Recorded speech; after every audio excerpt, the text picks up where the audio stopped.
আসসালামু আলাইকুম, সবাই কেমন আছো? আশা করি অনেক ভালো আছো। তো আজকে আমি বলবো 1000 টাকায় কিভাবে দেশি মুরগির খামার শুরু করবেন। তো আজকের ভিডিওতে আমি সেটাই বলবো, ভিডিওটা না টেনে সম্পূর্ণ ভিডিওটা দেখতে থাকুন। ভিডিওটি ভালো লাগলে চ্যানেলটিকে সাবস্ক্রাইব করে দিবেন। তো সবার প্রথম আপনাদের লাগবে এইরকম একটি ঘর। তো আপনারা সবার প্রথম এরকম একটি ঘর বানিয়ে নেবেন। তারপর আপনারা বাজার থেকে 200 টাকা করে 3টা মুরগির বাচ্চা আনবেন।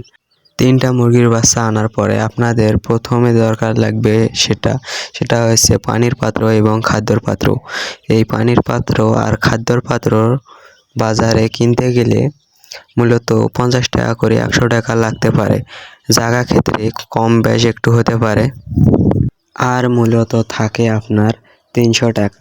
এই 300 টাকা দিয়ে এখন আপনি কি করবেন? এখনও সব শেষ হয় নাই। আপনাদের মুরগির বাচ্চা যে আনলেন, এই মুরগির বাচ্চাকে ওষুধ খাওয়াইতে হবে। ওষুধ না খাওয়াইলে আপনাদের মুরগির বাচ্চাকে বাঁচানো অনেক কঠিন হয়ে যাবে। তাই ওষুধ আপনি 300 টাকার মতো নিয়ে নেবেন। তারপর ওদের থাকার জায়গাটা অনেক ভালো রাখতে হবে। ওদের থাকার জায়গা ভালো না রাখলে, পরিষ্কার না রাখলে ওদের রোগ জীবাণু কখনো সারাইতে আপনারা পারবেন না। তাই বলতেছি, ওদের থাকার জায়গাটা পরিষ্কার রাখবেন, ওরা অনেক সুস্থ থাকবে। এখন যে মুরগির বাচ্চা আনলেন, এখন কোন খাবারটি খাওয়াবেন? অনেকেই বলেন। আপনারা চাইলে ব্রয়লার স্টার্টার ফিড খাওয়াতে পারেন। ব্রয়লার স্টার্টার ফিড খাওয়াইলে মুরগির অনেক ওজন বৃদ্ধি হয় এবং ওরা তাড়াতাড়ি ডিমে আসে।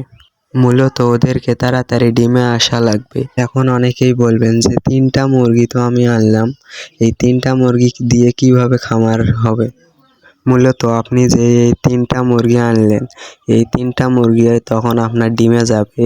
মূলত একটা মুরগি 15টা করে ডিম পারবে। 15টা করে ডিম পারলে আপনার 45টা ডিম হইতেছে। এই 45টা ডিম থেকে মনে করো আপনাদের 30টা বাচ্চা বের হবে।